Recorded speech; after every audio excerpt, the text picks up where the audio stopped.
Apocalipse capítulo 16. Antes de libertar o seu povo do cativeiro do Egito, Deus fez com que 10 pragas terríveis caíssem sobre o poder opressor. Da mesma maneira, antes do segundo advento de Cristo, Deus fará cair 7 tremendas pragas sobre os opressores de seu povo. Elas serão derramadas sobre os que tomaram a sua decisão com a besta, a sua imagem, e receberam o seu sinal e oprimiram o povo de Deus. As pragas serão o resultado da desobediência aberta aos mandamentos de Deus. As 7 pragas são luzes de advertência à civilização atual do grave perigo futuro. Trarão o cunho da ira de Deus sem mescla de misericórdia, como o desfecho da história de uma civilização que o desonra. Serão lançadas na terra exatamente ao fechar-se a porta da graça. Todo aquele que as receber é digno delas, pois menosprezou o evangelho da graça, que o poderia livrar do grande perigo. Endureceu o coração face à mensagem de misericórdia e zombou do Salvador. Deus é amor. Embora o povo o amaldiçoe diante de sua face, ele continua a abençoá-lo, derramando suas bênçãos, como o sol e a chuva, tanto sobre justos como injustos. Mateus 5, verso 45. Em breve, porém, a taça da ira de Deus ficará cheia, e ele então fará o que a Bíblia chama de sua estranha obra. Isaías 28, verso 21. É chamada assim porque Deus é amor. 1 João 4, verso 8. E não tem prazer no castigo do ímpio. Ezequiel 18, verso 32. Naquele dia Deus protegerá o seu povo. Ele diz: Vai, pois, povo meu, entra nos teus quartos e fecha as tuas portas sobre ti. Esconde-te só por um momento até que passe a ira. Pois eis que o Senhor sai do seu lugar para castigar a iniquidade dos moradores da terra. A terra descobrirá o sangue que embebeu e já não encobrirá aqueles que foram mortos. Isaías 26, versos 20 e 21. De acordo com a Bíblia, as 7 pragas durarão um dia profético, ou seja, o período de um ano. Por isso, em um só dia sobrevirão seus flagelos. Apocalipse 18, versículo 8. Quando ocorrerão as pragas? Versículos 1 e 2 diz: Então ouvi vinda do templo uma grande voz que dizia aos 7 anjos: Ide e derramai sobre a terra as 7 taças da ira de Deus. O primeiro saiu e derramou a sua taça sobre a terra, e apareceu uma chaga feia e dolorosa nos homens que tinham o sinal da besta e que adoravam a sua imagem. As 7 pragas serão derramadas na terra logo após o fechamento da porta da graça. A mão misericordiosa que deteve a ira não poderá mais interceder. Será o chamado tempo de angústia, sem paralelo na história, predito por Daniel 12, versículo 1. As pragas são inteiramente literais. Cada praga perdurará até que todas sejam derramadas. Não haverá quem possa curar aquele que for ferido por esta praga da ira de Deus. É este o verdadeiro quadro da profecia de Zacarias. E esta será a praga com que o Senhor ferirá todos os povos que guerrearam contra Jerusalém. A sua carne será consumida, estando eles de pé, e lhes apodrecerão os olhos nas suas órbitas, e lhes apodrecerá a língua na sua boca. Zacarias 14, versículo 12. A primeira praga terá por alvo uma classe definida de pessoas. Ela cai sobre os que têm o sinal da besta e adoram a sua imagem.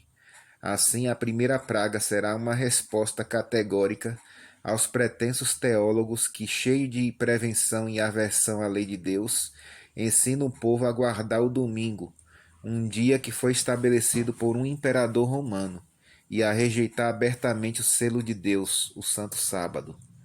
Estes senhores do falso púlpito sofrerão a ira de Deus sem misericórdia. Antes da primeira praga cair sobre o seu alvo, anunciando o fechamento da porta da graça, a mensagem do terceiro anjo terá realizado a sua obra de advertência contra a adoração da besta, sua imagem e seu sinal. Portanto, antes que os anjos derramem as pragas, toda a família humana estará selada e dividida em duas classes de pessoas.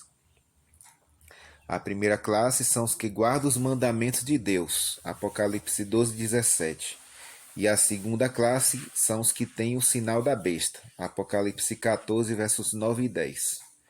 Para cada praga existe uma promessa para o povo de Deus. Não há tentação sem um escape. Não há ameaça sem uma promessa. Promessa de Deus aos fiéis. Salmo 91, versos 5 a 10. Não te assustará do terror noturno, nem da peste que se propaga nas trevas. Caiam 1000 ao teu lado e 10.000 à tua direita. Tu não serás atingido. Nenhum mal te sucederá, praga nenhuma chegará na tua tenda. A segunda praga, versículo 3. O segundo anjo derramou a sua taça no mar, que se tornou em sangue como de um morto, e morreram todos os seres viventes que estavam no mar. Esta segunda praga que será lançada no mar redundará numa catástrofe. Todas as águas salgadas do mundo tornar-se-ão em sangue de morto. É difícil conceber algo mais infeccioso do que o sangue de um morto.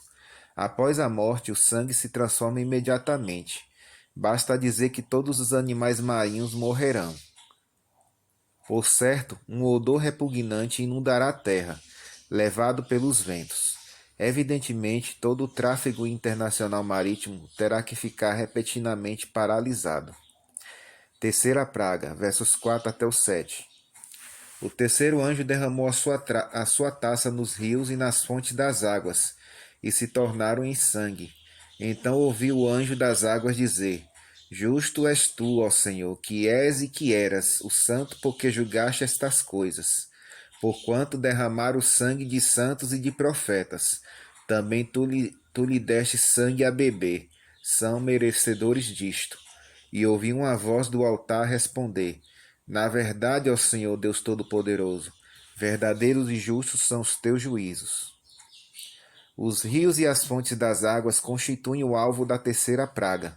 Todas as águas tornar-se-ão em sangue de morto. Será uma calamidade mundial.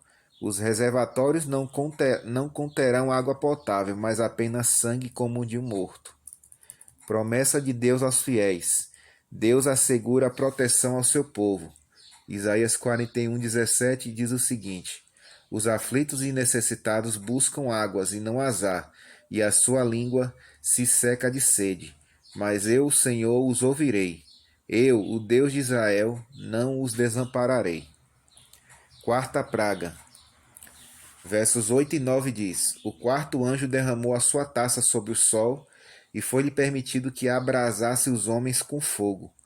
Os homens foram abrasados com grande calor e blasfemaram contra o nome de Deus, que tem o poder sobre estas pragas, mas não se arrependeram para lhe darem glória. O sol, adorado pelos pagãos e pelo cristianismo apostatado, revoltar-se-á contra os seus adoradores, abrasando-os. Os infiéis continuarão blasfemando contra Deus. Eles não podem arrepender-se, porque o arrependimento é obra do Espírito Santo. E antes que as pragas caiam, o Espírito de Deus terá sido retirado da terra.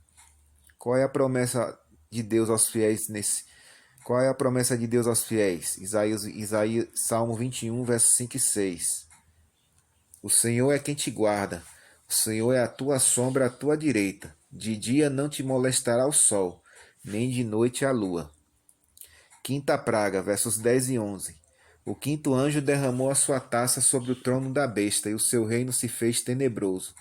Os homens mordiam as suas línguas de dor, e por causa das suas dores e por causa das suas chagas, blasfemaram contra o Deus do céu e não se arrependeram das suas obras.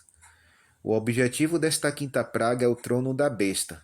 Ao cair sobre o seu trono, ficará constatado, mais do que nunca, que o seu poder pertence ao reino das trevas e está sob o controle do príncipe das trevas. Deus é um Deus de luz. A primeira coisa que ele fez na criação do mundo foi criar a luz.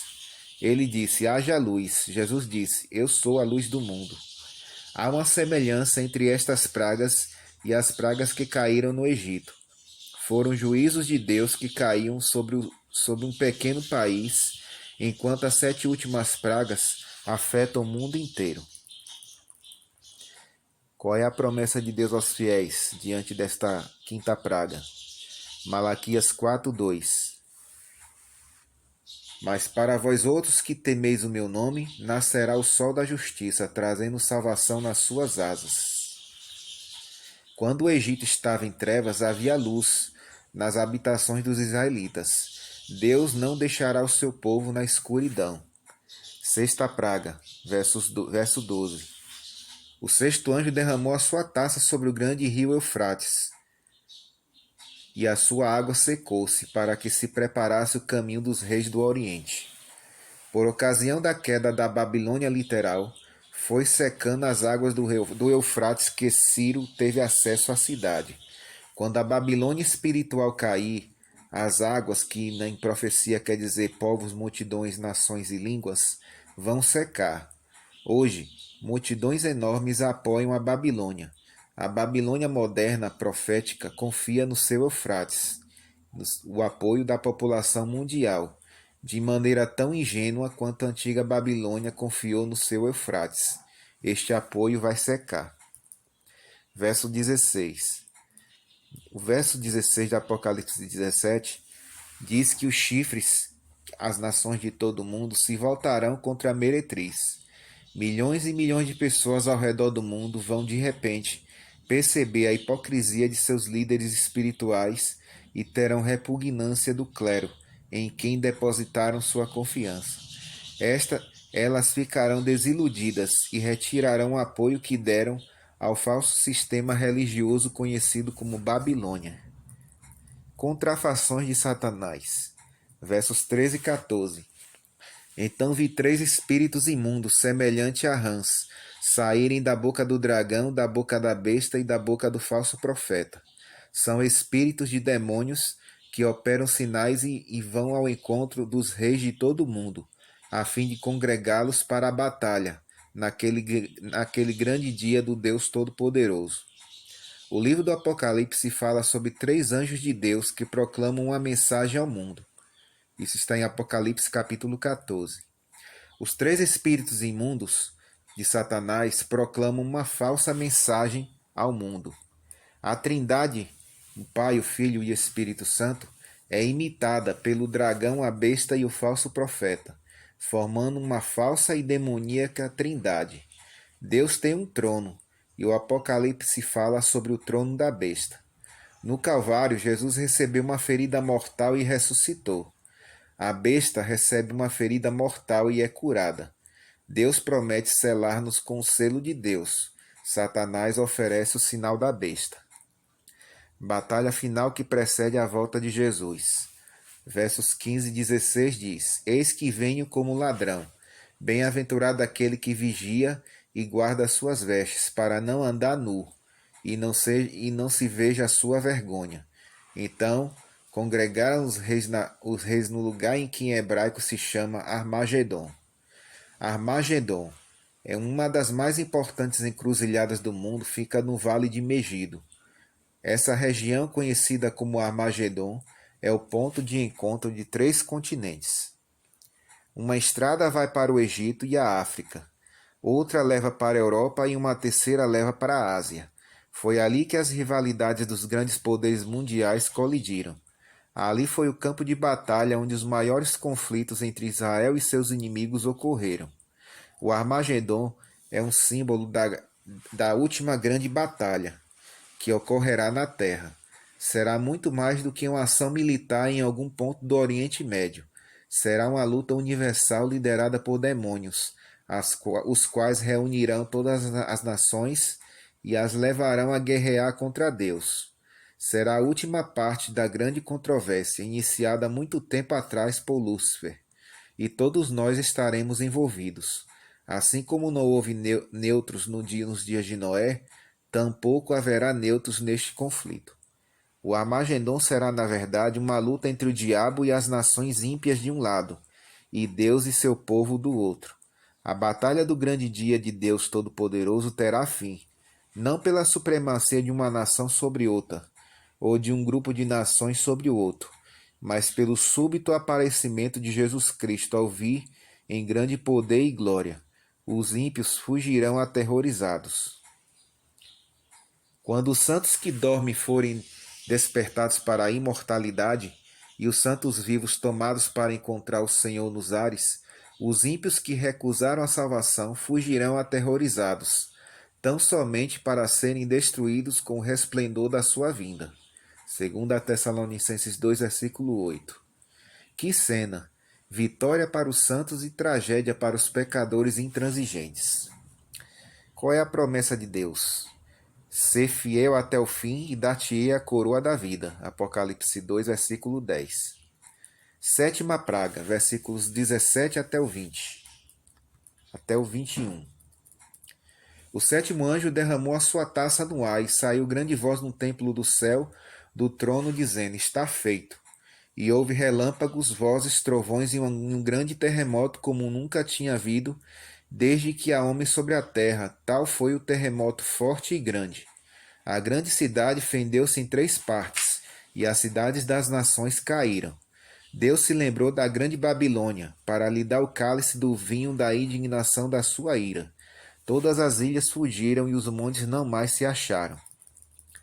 E sobre os homens caiu do céu uma grande saraivada, pedras que pesavam cerca de 1 talento. E os homens blasfemaram contra Deus por causa da praga da chuva de pedra, porque a sua praga era muito grande. A indignação da ira de Deus culminará numa tempestade mundial, assoladora. Uma grande voz procedente do templo de Deus anunciará: Está feito. Está consumado o juízo sobre a última geração.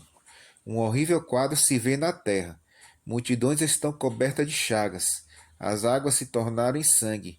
O sol abrasa como fogo. O reino da besta está em trevas. Os exércitos das nações estão congregados no Armagedon. Por fim, o sétimo anjo terminará o quadro, sacudindo violentamente todo o globo da terra. Todas as cidades das nações ruirão como castelos de cartas. Todas as obras do homem desaparecerão para sempre. O verdadeiro nome desta grande cidade simbólica é Babilônia. Ela é formada de 3 ou 3 distintos poderes mundiais: o dragão, a besta e o falso profeta. E é a Babilônia espiritual que cairá. A promessa de Deus. Para os fiéis discípulos de Deus haverá uma plena proteção neste tempo futuro. O Salmo 91 lhes dá a plena certeza do cuidado de Deus. E o profeta Joel diz: O Senhor bramará de Sião e dará a sua voz de Jerusalém. Os céus e a terra tremerão, mas o Senhor será o refúgio do seu povo e a fortaleza dos filhos de Israel. Joel 3, verso 16. A mão protetora de Deus estará sobre os fiéis, que o amam de todo o coração. Que Deus abençoe cada um de vocês. Até o nosso próximo estudo.